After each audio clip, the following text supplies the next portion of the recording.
O homem moderno é um especialista sem inteligência e um hedonista sem coração.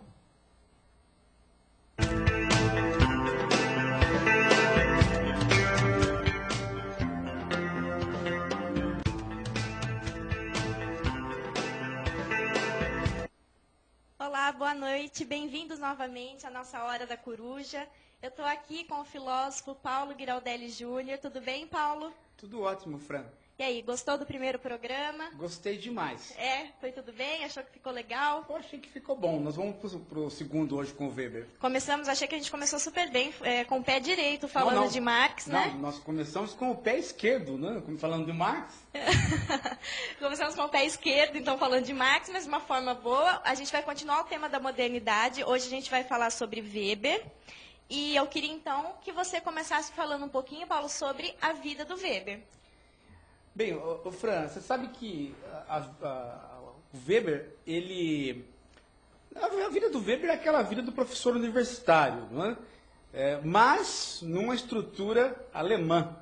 O Weber, na verdade, ele acaba desistindo da profissão. Ele tem uma crise nervosa, até o Weber tem uma crise nervosa como professor universitário. Ele faz uma carreira militar e não tem crise nervosa na carreira militar, mas como professor universitário ele tem uma crise nervosa, ele é obrigado a abandonar a universidade. É que se pensassem durante a carreira militar, acho que ele consegue, todas as tensões são aliviadas, atira aqui, atira ali, fica tudo resolvido. Mas como professor universitário não pode dar na cara do aluno, o aluno fala uma besteira e não E também, você sabe que o Weber, ele participou como na carreira militar, ele participou de alguns duelos que já estavam proibidos. Já estavam proibidos os duelos, mas às escondidas, os estudantes continuavam fazendo os duelos ainda, duelo de espada. Quando ele se formou, terminou, ele voltou para a casa da mãe dele, e a mãe dele percebeu que ele tinha uma cicatriz de participação num duelo, ela deu um tapa na cara dele e nem cumprimentou ele quando ele voltou para casa, né? Para você ver o tipo de criação e de rigor que o Weber participou, a vida dele, né, como pessoa, né? Acho que o tapa acabou doendo mais do que a própria espada, né? A própria espada. O ferimento de espada. Então vamos comentar, Paulo, a frase com a qual eu comecei o programa, né? Que o homem moderno, a frase do Weber, né? O homem moderno é um especialista sem inteligência e o hedonista sem coração. O que o Weber quis dizer com isso? O que significa essa frase? Nós falamos do Marx na semana passada, né? E o Marx dá um panorama, né? O Karl Marx dá um panorama da modernidade, que é a modernidade envolvida com as relações de trabalho. E o Weber, ele faz isso também, mas ele põe um elemento interessante, Franciele, que é o elemento espiritual, né? Ele tem uma captação muito grande para as questões de cultura. Então, esta frase, que o homem, né, o homem moderno, que é o homem moderno? O homem moderno, ele é um especialista sem inteligência e um hedonista sem coração. O que é isto, né? Ora, um especialista sem inteligência, nós encontramos esse homem moderno todos os dias. Você vai num lugar, você espera que um especialista seja inteligente, mas não, ele é tão especialista, ele sabe tanto de tão pouco que ele acaba se tornando burro. Ele não é um cara inteligente. Falta a ele aquela visão do todo, aquela compreensão do todo. Então a modernidade trouxe isso. Agora, o outro lado, né, que é o lado emocional, o lado moral. Quer dizer, o homem é um hedonista sem coração. Quer dizer, ele é um hedonista porque ele quer curtir, ele quer ter prazer, ele quer, de tudo quanto é maneira, viver as sensações. Mas ele não tem mais o coração, no sentido, ele não tem mais as emoções educadas para curtir. Ele não sabe mais curtir. Ele não tem mais aquela aptidão para curtição. Então, ele é um hedonista. Ele vive pelo prazer, mas ele mesmo não pode mais sentir o prazer porque ele não está apto para curtir. Ele vai na praia e ele não consegue mais ver a praia. Ele vai no campo, ele leva a cidade para o campo. Quando você vê, ele está com geladeira lá no campo, está com tudo. Quer dizer, ele não tem mais a possibilidade de curtir as coisas, né? Então, o homem moderno é isso. Ele se transformou intelectualmente num especialista burro, né? E moralmente ele se transformou em alguém que não é capaz de viver a vida. Essa percepção do Weber dá uma condição que a gente não imagina, né? Não imagina que... Hoje a gente olha isso, mas o Weber falou isso no final do século XIX. Né? Quer dizer, hoje você fala, hoje é fácil ver isso. Mas ele falou isso quando essa situação estava começando, iniciando, né? Olha o Weber lá olhando para mim, né? Tá, olha só. Tá né? bonitinho, né? Tá com o cabelo bem moderninho, ó. Quando os caras que fazem a caricatura do Weber adoram fazer esse nariz dele como se fosse um focinho de porco, né? Porque ele tem um nariz todo avantajado. Né? Esse cabelinho dele parece um cabelinho de Hitler, só aqui do lado, só a barbichinha dele que tá mais bonitinho. Bom, o Maurício acabou de chegar, nosso amigo, que está sempre participando das coisas aqui com a gente no programa. Fez a nossa vinheta, que está muito bonita. Obrigada, viu, Maurício, pela vinheta. Fez o nosso site de filosofia, filosofia.pro.br. Fez um mapinha dos filósofos. Esse ficou muito lindo. Paulo, então agora vamos falar um pouco sobre o desencantamento do mundo. Então, esse é o outro lado, não é, Fran? Quer dizer, se o homem é isso, né? Se o homem é um especialista sem inteligência, um hedonista sem coração, como é que ele virou isso? Quer dizer, como é que ele se transformou nisso? Como é que ele chegou a isso? Ele chegou a isso porque o mundo moderno, é um mundo desencantado. Muita gente, viu, Fran, isso aí até me deixa um pouco perturbado, muita gente fala assim, que o mundo está desencantado, mas não é desencantado no sentido de que as pessoas estão tristes, não, é desencantado no sentido de que perdeu a magia, perdeu o encanto. O mundo não tem mais encanto porque não tem mais magia. Por exemplo, nós estamos aqui, vocês aí em casa estão nos assistindo. Eu não sei como é que funciona a parte técnica da transmissão, mas eu sei que não tem nenhum fantasma levando essa imagem aqui minha para vocês aí. Eu sei que é uma situação natural. Eu sei que alguém que é físico ou engenheiro, né, sabe explicar como que essa imagem chega até você aí. Né? Eu deveria até saber, porque eu fiz um curso de física, quase terminei o curso de física. Eu deveria até saber, mas esqueci tudo. Mas mesmo que eu não soubesse, eu saberia dizer a seguinte coisa: alguém sabe. Então você desencanta o mundo, você aperta um botão, você não sabe o funcionamento da luz, mas você sabe que é um fato natural. Você não vai dizer assim, você não vai acreditar que tem magia, você vai acreditar que no mundo, tudo que há, se não é explicado agora, vai ser explicado depois. Então esta crença, que é uma crença iluminista, que ela vem do século XVIII, né?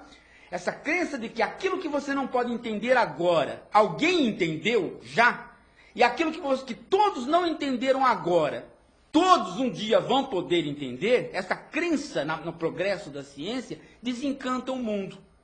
Então não há possibilidade. E essa crença atinge tanto as pessoas que atinge até mesmo os místicos. Por exemplo, a Igreja Católica, ela não admite milagre. Para ela admitir um milagre, ou seja, para ela admitir o encantamento do mundo... Existe todo um processo para seguir, para você corresponder. Todo um processo jurídico enorme para ela admitir que há um elemento sobrenatural atuando no elemento natural. Então, o que acontece? A própria religião, ela perde o quê? Ela perde o seu misticismo. Então a própria religião se desencanta, o mundo inteiro se desencanta. O mundo fica o quê? O mundo fica simples, fica banal, fica, na linguagem do Walter Benjamin, né, que é um filósofo da escola de Frankfurt, o mundo fica sem aura, o mundo perde a sua aura. Mas né? Isso começa com a modernidade, Paulo? Isso começa à medida que nós começamos a trabalhar privilegiando uma das facetas da razão. Né? Porque a razão, como Platão a estudou, como os filósofos estudou, ela tem três facetas. Né? Ela é um todo. Ela considera o tempo, ela considera o amor e ela considera as relações de cálculo. Ela é eros, ela é cronos e ela é logos.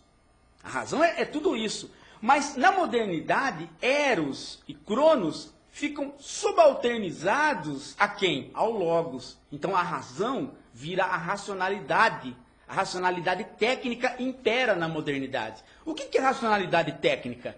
É simplesmente quando eu quero uma coisa, eu não fico olhando para aquilo que eu quero.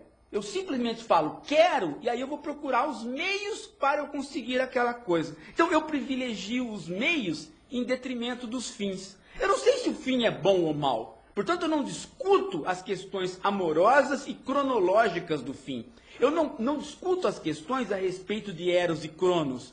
Eu discuto as questões a respeito de como conseguir aquilo. Eu privilegio os meios. Então, isso é a racionalidade instrumental. O Weber diz que toda racionalidade moderna é isto. Toda racionalidade moderna é isso. É encontrar os melhores meios, os meios mais econômicos, para aqueles fins que você quer. Quais fins? Não importa. O homem moderno, então, vai caminhando sempre, né, privilegiando a razão instrumental em detrimento de outro tipo de racionalidade. E isso vai desencantando o mundo.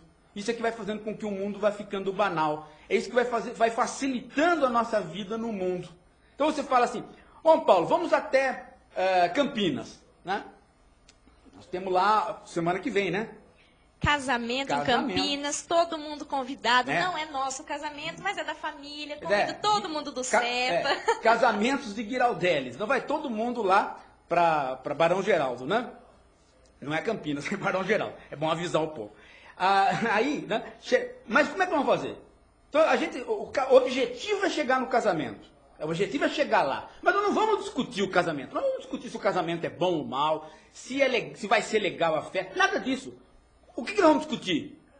Os meios para se chegar lá.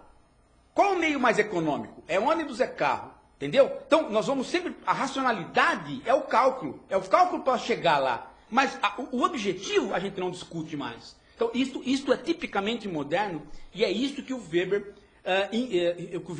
nota, né, como sendo o elemento moderno que vai trazer uma racionalidade instrumental para todo mundo e vai desencantar o mundo. Né? Esse panorama que é interessante do Weber. Né?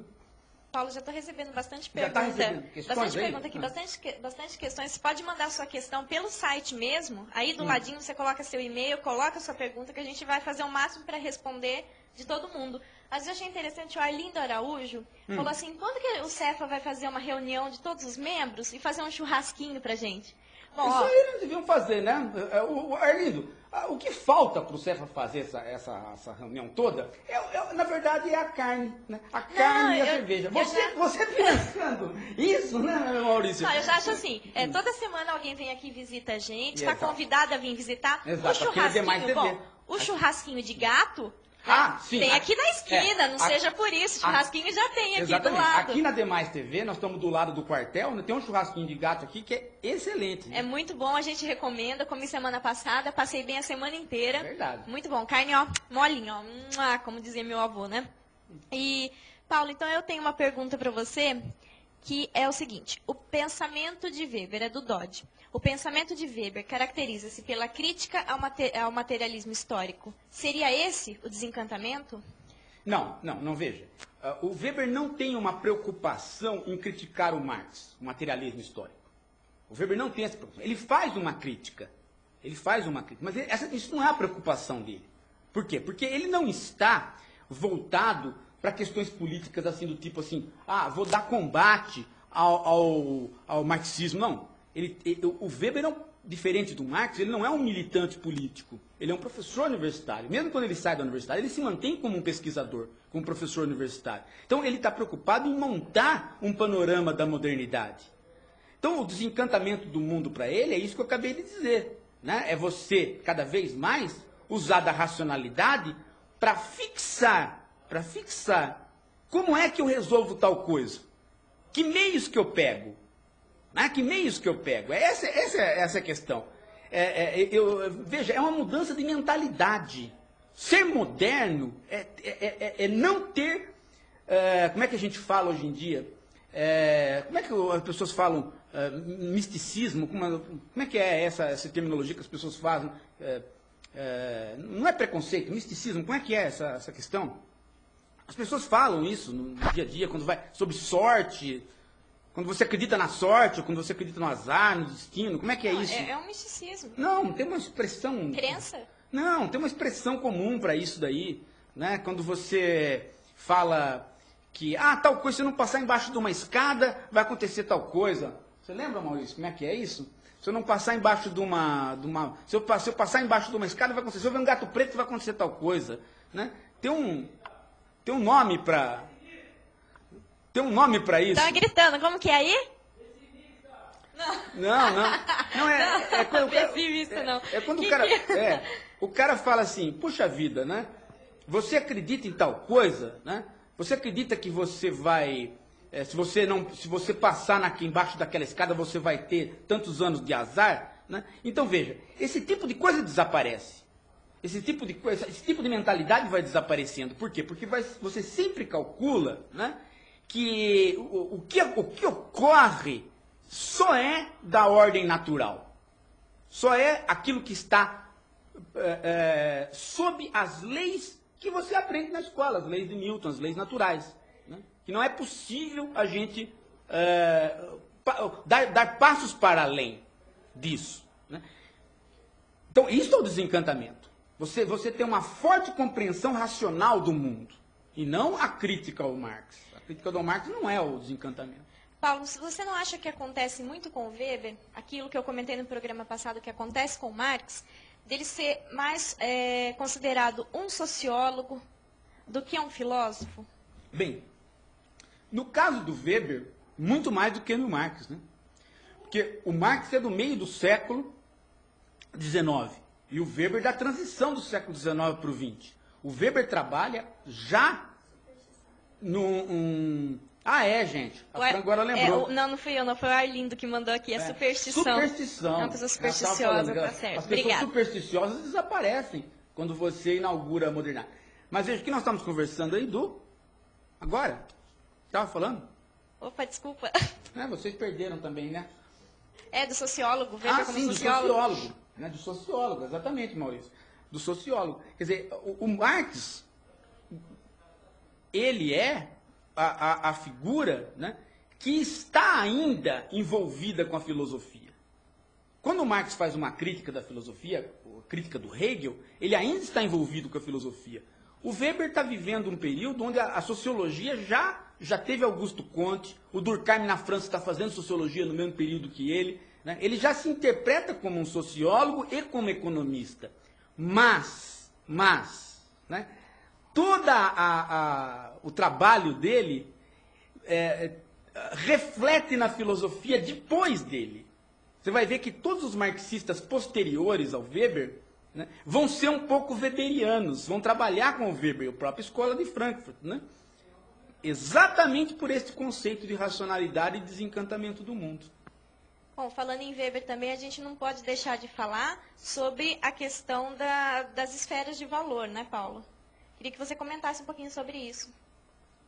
Bem, Fran, veja, isso o que acontece na modernidade, na compreensão do Weber, é que, à medida que você vai desencantando o mundo, à medida que você vai trabalhando racionalmente, à medida que as pessoas vão, todo mundo se escolarizando e pensando as coisas em termos racionais, as chamadas esferas de valor vão ganhando autonomia. Autonomia do quê?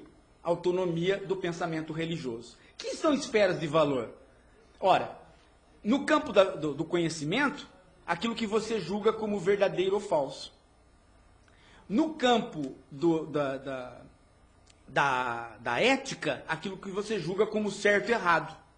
E no campo da estética, aquilo que você julga como belo e feio. Então, o belo e o feio, o certo e o errado, o verdadeiro e o falso, vão se distanciando das crenças religiosas. E a própria religião, ela cai para uma das esferas de valor. Ela cai para a esfera ética, o certo e o errado. Então a própria religião vai ficando autônoma e vai se circunscrevendo a uma esfera que é a esfera da ética. E a esfera do conhecimento, né, ela vai ficando para o campo da ciência. A ciência vai dominando o campo da esfera do conhecimento, o verdadeiro e o falso. E aí vai nascendo o quê? Vai nascendo uma arte que é a arte como a gente a entende hoje. A arte separada da arte sacra. Desenhar e pintar não é mais desenhar e pintar santos. Desenhar e pintar e fazer esculturas é você fazer a imaginação brotar. Então vai nascendo o campo da estética. Isso começa no século XVIII, antes do Weber. Mas o Weber teoriza sobre isso. Ele expõe isto como sendo uma teoria sociológica da modernidade. Ou seja, o Weber está construindo a sociologia e, ao mesmo tempo, explicando o contexto no qual a sociologia está nascendo. Então, a modernidade é o desencantamento do mundo? Mas ela é também a separação das esferas de valor. Essas esferas são separadas por quê? Porque elas não se interligam mais. Moral é moral, conhecimento é conhecimento, estética é estética. A gente, veja, no Platão não é assim, nos antigos não é assim. O verdadeiro, o belo e o bom, né, estão ligados no Platão. Na modernidade isso se separa. O que é bom, o que é verdadeiro e o que é belo são autônomos. E essas são as separações das esferas de valor. Então a gente pode admitir na modernidade aquilo que os antigos não conseguiam admitir. Ou pelo menos o Sócrates não admitia. Que uma pessoa possa ser, né, estar com a verdade, mas não estar certa. Nós modernos admitimos isso. Né? Nós podemos falar, pô, aquele cara falou a verdade, mas do ponto de vista moral ele é um bandido. Ou então, aquele cara, pô, ele é um cara excelente, muito bom, ele é quase santo, mas tudo que ele fala não é verdadeiro, é falso, ele erra, né? Ele erra. Então, essas separações são fundamentais para a gente entender a modernidade, quer dizer, a possibilidade de você ter o homem, né? O homem que é um pintor maravilhoso, ele tem uma compreensão do belo fantástica, aí você vai com o microfone na boca dele, fala alguma coisa, ele só fala bobagem do ponto de vista do conhecimento. Tá? Então essas separações são típicas da modernidade, separações das esferas de valor. É exatamente isso. Ou até a gente coloca um político, né, que coloca um amigo para fazer para ver se está tendo alguma corrupção, alguma coisa sobre ele mesmo, né, sobre a corrupção dele mesmo. Quer dizer, legalmente estaria até certo, ele estaria certo de fazer isso, mas moralmente não está nada certo de fazer isso, né? Porque a gente sempre... A compreensão, né, do iluminismo é um pouco antiga. Por quê? Porque a ideia de que se você é uma pessoa inteligente, você vai ser boa. O Weber está dizendo, não, na modernidade essas esferas estão separadas. Não há essa possibilidade de ligação. Né? O homem não tem mais essa...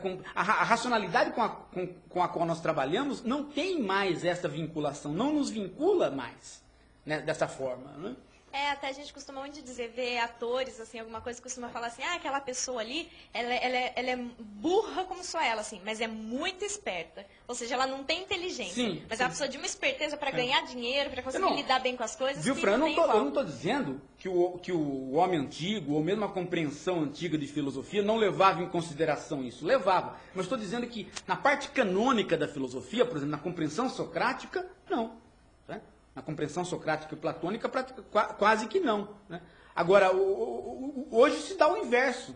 Quase todo mundo admite isso. Quase todo mundo admite a separação das esferas de valor. Eu lembro, por exemplo, Maurício está aqui. Maurício palmeirense? Maurício São Paulino, Maurício. Maurício São Paulino.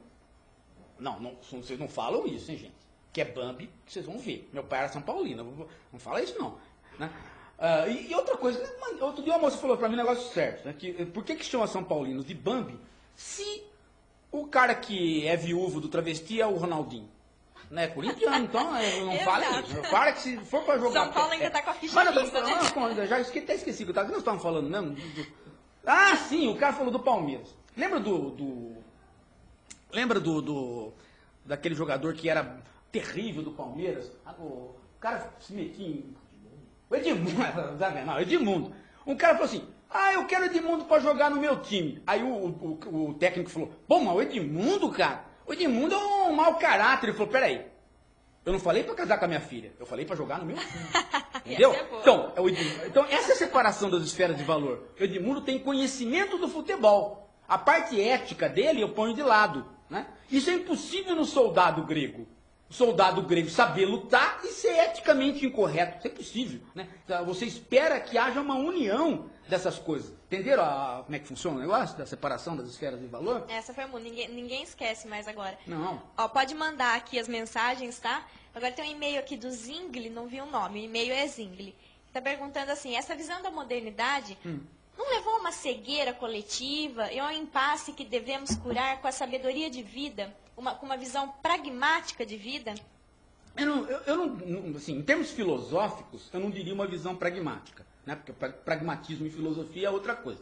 Mas eu diria assim, é uma visão que permitiu com que nós nos libertássemos de uma amarra que era a amarra religiosa.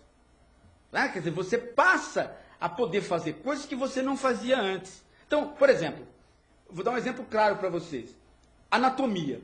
Né? Então, o corpo nosso, o corpo na Bíblia é o templo da alma. Se o corpo é o templo da alma, e a alma é sagrada, você não vai mexer no corpo. Então, para você mexer no corpo, você precisa separar o corpo, né, da visão religiosa. Para você poder fazer anatomia, para poder fazer a dissecação. Então, na hora que nós conseguimos fazer essa separação, nós conseguimos fazer a anatomia, conseguimos fazer a dissecação. Mas enquanto nós não fizemos essa separação, enquanto nós não desencantamos o corpo, tornamos o corpo algo banal, enquanto nós não separamos a esfera de valor e colocamos a questão religiosa na esfera ética, a esfera do conhecimento em anatomia não avançava, então a medicina não avançava. Então é a mesma coisa agora, né? Fica essa disputa. Cada vez que a ciência descobre uma coisa, tem uma disputa ética, e aí a gente fica, amarra a ciência ou não amarra a ciência? Segura a ciência ou não segura a ciência? Faz o clone ou não faz o clone? Por que nós temos essa discussão? Nós temos essa discussão porque está separado. Então a gente tenta organizar para unir, mas a gente não consegue mais. Por quê? Porque o clone vai ser feito. A gente sabe que tem um cientista que vai fazer escondido. Bom, se já não está feito, já não está andando por aí, né? Essa é a teoria que a gente sempre tem, quer né? dizer, depois você não volta mais. Depois que a modernidade separou as esferas de valor, elas caminham separadas. Não tem como você amarrar mais isso. Então você precisa legislar a todo momento para poder fazer uma organização humana, né, que dê a articulação que naturalmente não existe mais. Esse é o nosso problema. Né? Até, Paula, por conta do curso de filosofia, você sabe que eu andei lendo bastante essas coisas de bioética, né? Sei. Sobre esses assuntos, sobre vários autores diferentes. E, assim, mas o que você acha? Você acha que a filosofia está tendo uma boa interferência com relação a isso, na ética, na ciência, está conseguindo fazer alguma coisa, levar algum ganho para essa área? Bom, você tem aí agora quase todas as ciências, quase todas as pesquisas, tem comissão de ética acoplada, né? Você não vai fazendo pesquisa assim em nenhum país, né? Você não pode ir fazendo pesquisa à torta e à direita, você tem uma comissão. Agora, o grande problema é que essas comissões, elas são, do ponto de vista da discussão filosófica, ainda muito incipiente.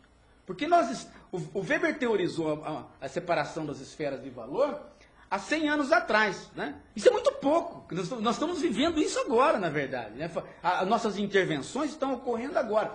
Veja, separação das esferas de valor, isso se dá num plano dos intelectuais. Mas o povo mesmo, a população toda, ainda não participa disso de uma maneira... da maneira como... Né? Por exemplo, muita gente está acoplada a questões religiosas. Nossa, os caras vão lá fazer transfusão de sangue, tem religião que permite, tem religião que não permite, né? Tem toda uma discussão. Então, há uma luta entre o Estado laico de herança iluminista e a população, né, que está presa a uma concepção pré-moderna. Está presa ainda a concepção pré-moderna. Muita gente faz as coisas... Por exemplo, tem gente que não doa os órgãos. Não doa os órgãos. Como que eu vou doar os órgãos?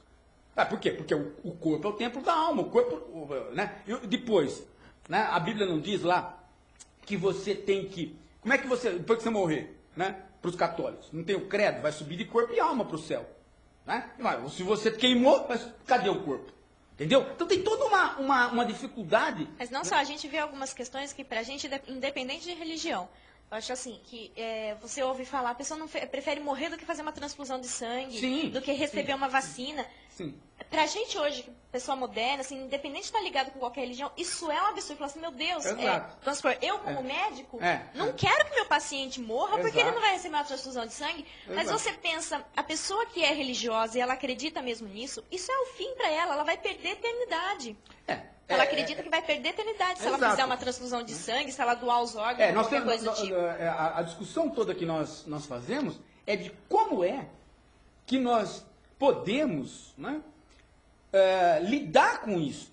Entender que nós, escolarizados e modernos, estamos sendo tão dogmáticos com a modernidade quanto os pré-modernos que nós criticamos, que nós chamamos de ignorantes. Nós temos que ter essa compreensão, senão nós vamos fazendo, senão vira a história da revolta da vacina, né? No começo do século. Vamos vacinar todo mundo. Aí a população, ô louco, vai injetar coisa em mim? Eu não vou querer. Aí o cara fala, não, vamos vacinar na marra, entendeu? Aí cria uma revolta. Então,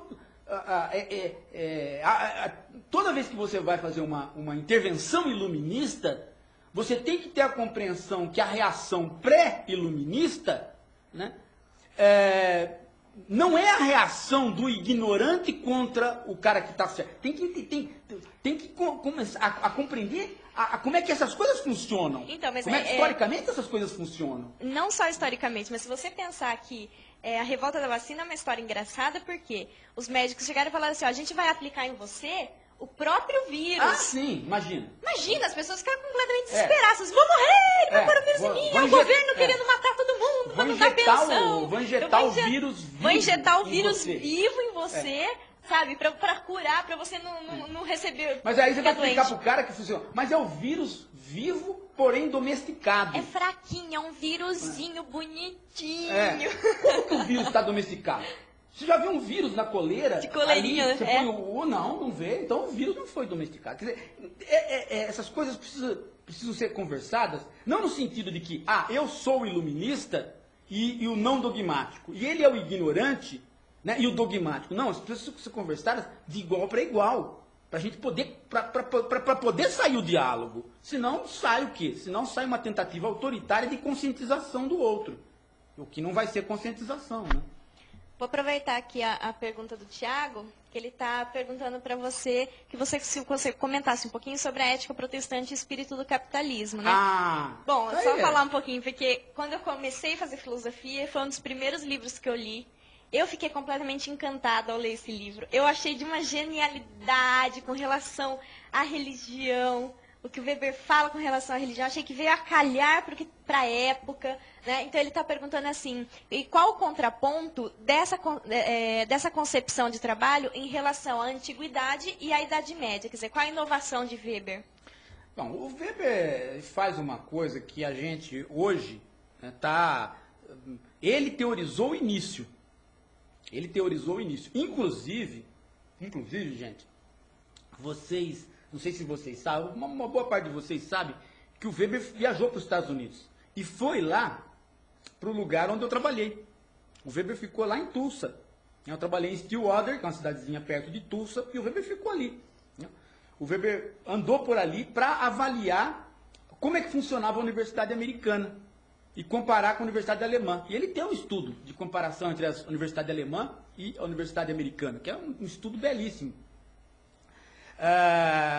Então, quando o Weber foi fazer isso daí, ele fez já sob a concepção dele de entender países que estavam sob influência protestante e não católica. Não que a Alemanha estivesse sob influência católica, não, protestante e luterana, né? Mas o problema é que entender os Estados Unidos é entender uma outra faceta do protestantismo, é entender os Quakers. Né? Então, aí você entra numa mentalidade que é a mentalidade do prêmio. O católico não tem prêmio. O prêmio do católico é depois da morte. O prêmio do protestantismo também é depois da morte. No entanto, o sinal de que ele vai alcançar o prêmio vem em vida. O sinal de que ele está no caminho certo para encontrar o reino dos céus. Vem em vida. Então, como é que vem em vida? Da prosperidade dele no momento. Então, ele quer ter prosperidade porque ele quer sinalizar para os outros que ele não é pecador. E aí ele vai ter todo um desenvolvimento, toda uma força de trabalho, toda uma vontade que dá para os países protestantes uma superioridade no desenvolvimento daqueles que ficaram sob a contra-reforma. Né? Aqueles que optaram pela reforma caminharam no sentido do capitalismo muito mais rápido do que os que ficaram com a contra-reforma. Né? E isso deu muita diferença entre nós e os Estados Unidos. E dá até hoje. Né? E dá até hoje.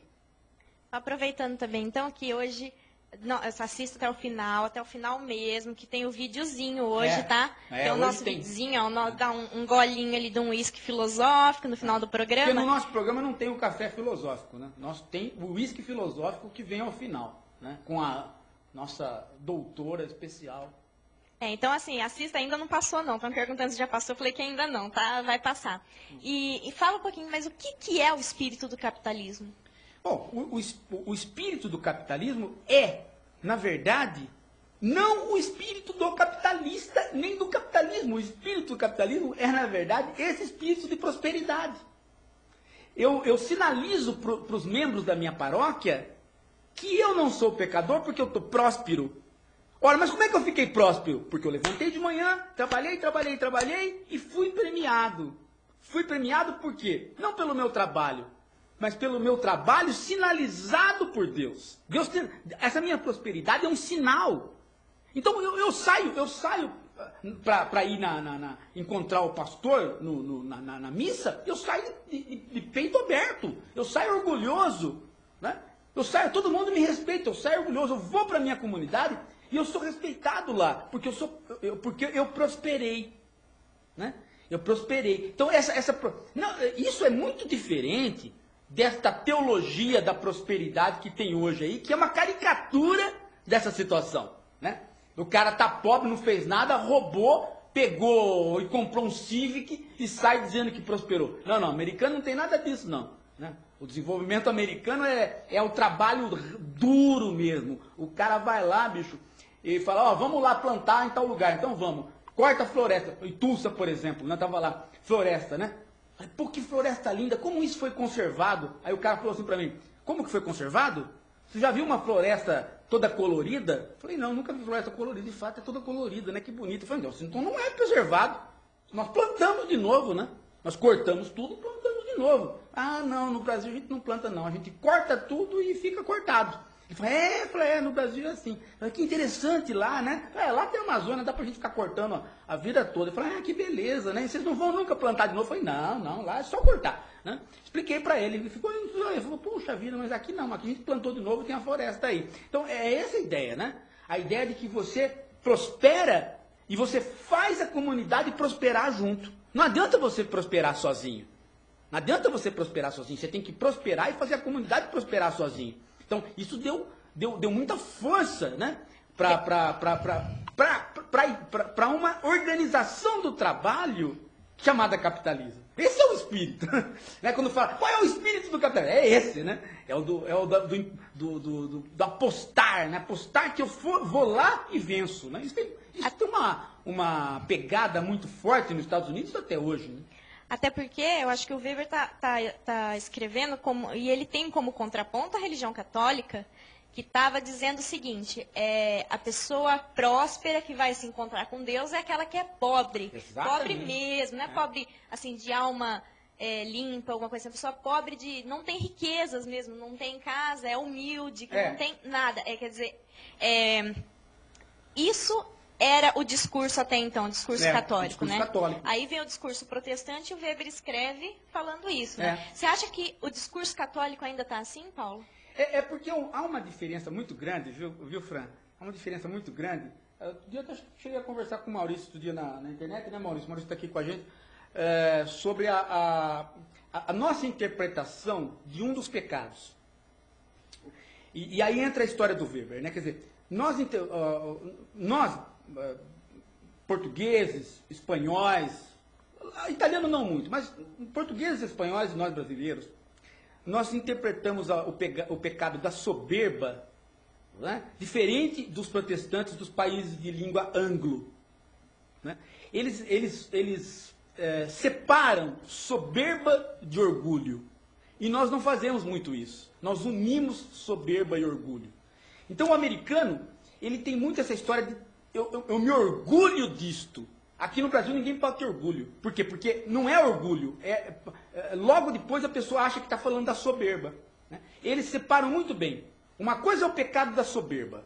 Então eu tenho que ser humilde em relação à soberba. Eu não posso ser soberbo. Eu não posso querer ser mais que Deus. Né? Mas em termos de orgulho, eu tenho que ser orgulhoso sim. Eu tenho que ser orgulhoso da minha parte, tenho que ser orgulhoso daquilo que eu fiz. Porque isso é o prosperar. Como nós não separamos orgulho de soberba, a gente tem uma dificuldade enorme de ter orgulho. Não pode ter orgulho no Brasil. Né? Tanto é que os dois partidos criticam os seus dois líderes quando eles são orgulhosos. Por exemplo, o Lula tem um currículo fantástico. E o Fernando Henrique tem um currículo fantástico. Acho que são os dois grandes currículos que o Brasil tem. Um currículo de sindicalista que virou presidente da República, outro currículo de um professor sociólogo que virou presidente da República. São dois currículos. Agora, quando um ou outro vem falar de si mesmo com orgulho, a raia miúda, os pertencentes aos outros partidos, não gostam. Dizem que são orgulhosos. Pô, se eu tivesse aquele currículo do Fernando Henrique ou do Lula, por que eu não vou me orgulhar? Eu, por exemplo, eu me orgulho do meu currículo. Né? E falo. Né? Eu falo, eu gosto de ter feito isso, gosto de ter feito aquilo. No Brasil não pode. No Brasil você não tem que ser humilde. No Brasil você tem que ser medíocre. O Weber fala assim, não, vamos separar isso daí. Né? Um país de humilde é um país de humilde. Um país de humilde que confundiu a humildade com a mediocridade, não pode. Então, o Weber ele dá esses elementos para você, e é interessante porque ele separa isto dentro do próprio protestantismo. Porque o luteranismo de onde ele vem não é tanto isso quanto o luteranismo para onde ele vai. Né? O luteranismo alemão não é o Quaker americano. Então, mesmo dentro do protestantismo, ele faz essas diferenciações que são importantes. A Diana está perguntando se é verdadeiro dizer que a sociologia de Max Weber se inspira numa filosofia existencialista que propõe uma dupla negação. Não. O existencialismo, em termos filosóficos, é posterior ao Weber. Né?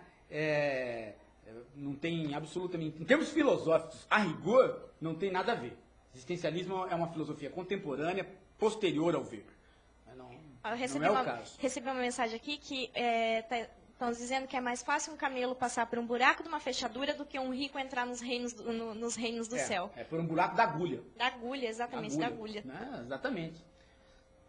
Aliás, gente, se vocês... Né, isso aí o Jesus falou para o rico. O rico falou... Mas eu já fiz tudo o que o senhor quis, na parábola, né? Já fiz tudo o que o senhor quis. O que eu tenho que fazer mais? Ele falou assim, larga tudo e me segue. Essa é a prova de que Jesus não é filósofo.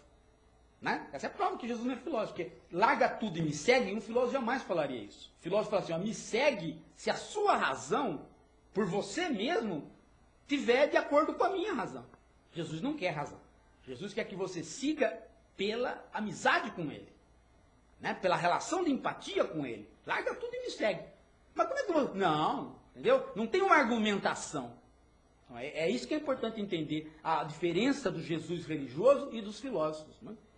Paulo, o Alberto está perguntando, as esferas não são interdependentes?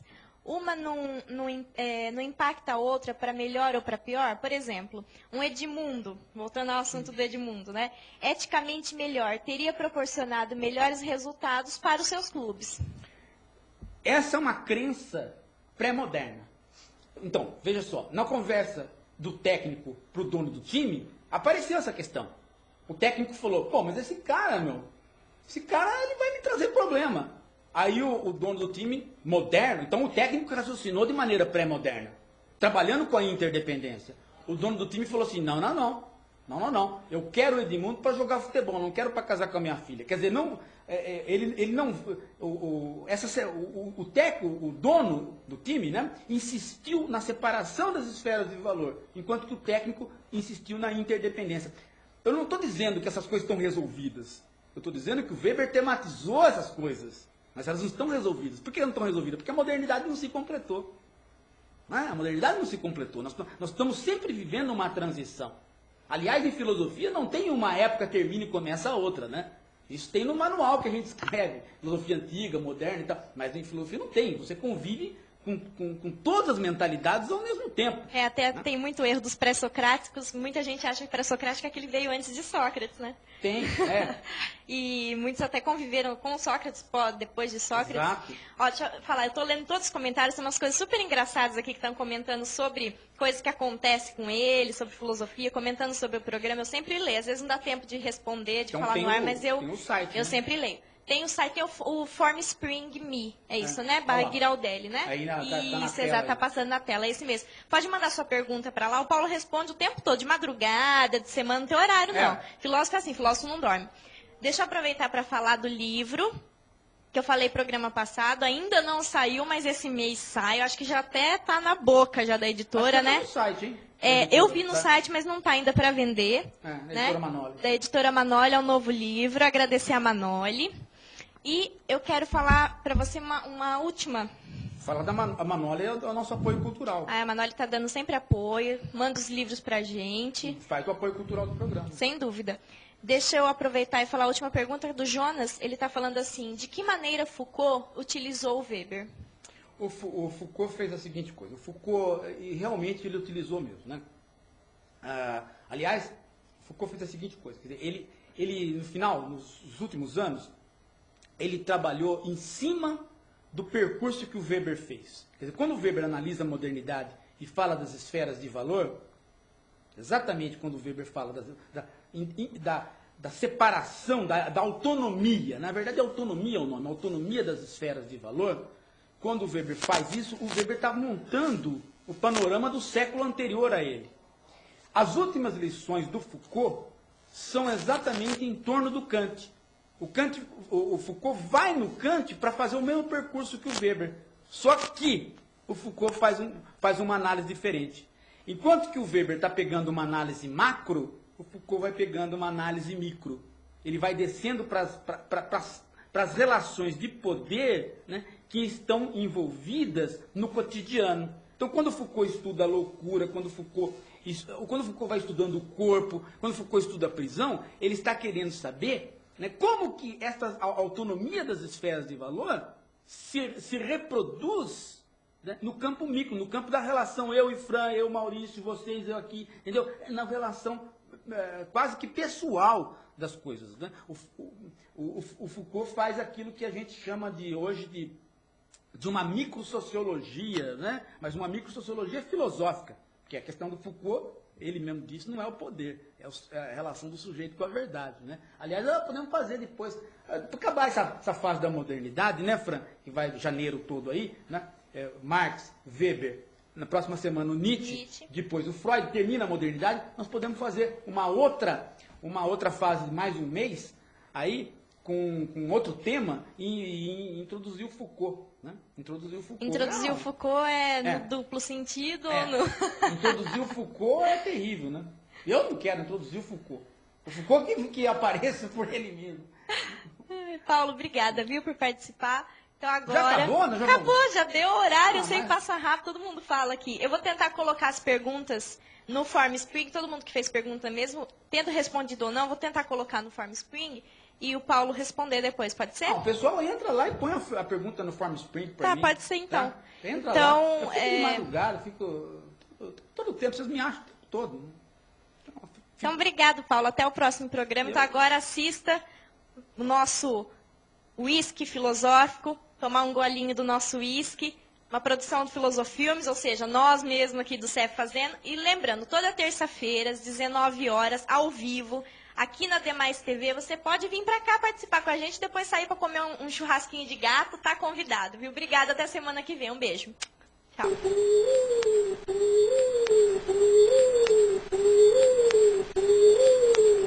Estamos aqui, mais uma vez, com a minha amiga, doutora Paula Tejano. Amiga não, eu tô aqui porque eu sou qualificada.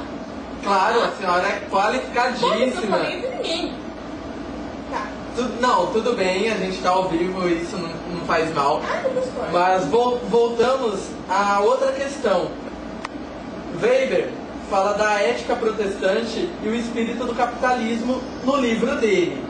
Nada melhor do que falarmos do dólar, mostrando como o emblema do capitalismo atual.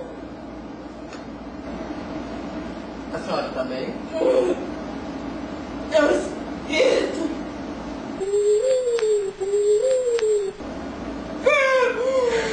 Ai, o espírito.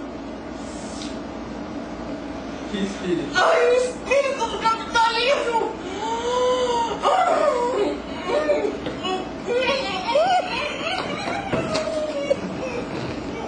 Produção, água. A senhora tá bem?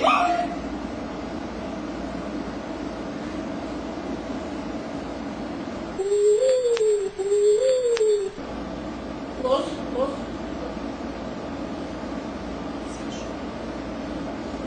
A senhora tá melhor? Podemos continuar? Bem, voltando agora então ao assunto do espírito Não, do... por favor. Não me fala no espírito do capitalismo. Eu não gosto de mexer com esse tipo de coisa. Você acabou de presenciar o que acabou de acontecer comigo. Eu não gosto, sabe? Tem hora que me baixa o espírito do capitalismo. Espírito de porco. Exu de tudo é canto. Eu não gosto de mexer com essas coisas porque eu sou vulnerável a esse tipo de coisa. Meu corpo é aberto. Sabe? Eu não gosto. Eu acho assim, o que tinha pra falar de Weber já ficou bem claro que é isso, o espírito do capitalismo é isso que vocês falaram de ver, tá? Porque não é bom mexer. Por favor, é um conselho que eu dou. Sabe? Eu sou graduada, mestrado, doutorado, estudei na Europa e na França, e eu viajei o mundo e eu tô aqui pra falar, não invoquem o espírito. É só isso.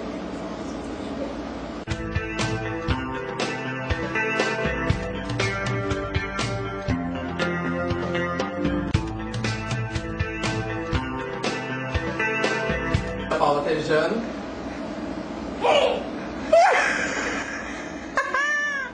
A senhora tá bem?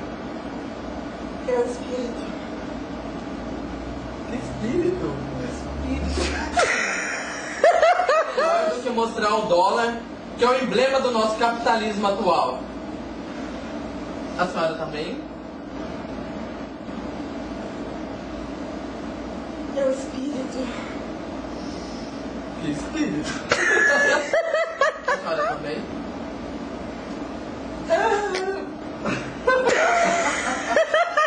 Acho nada melhor do que mostrar o dólar como emblema do capitalismo atual. A senhora tá bem? É o espírito. Que espírito? É uma moeda forte. A senhora tá bem?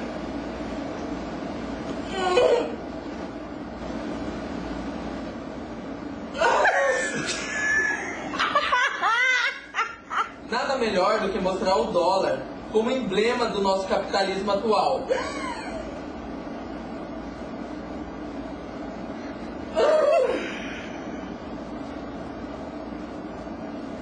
A senhora tá bem?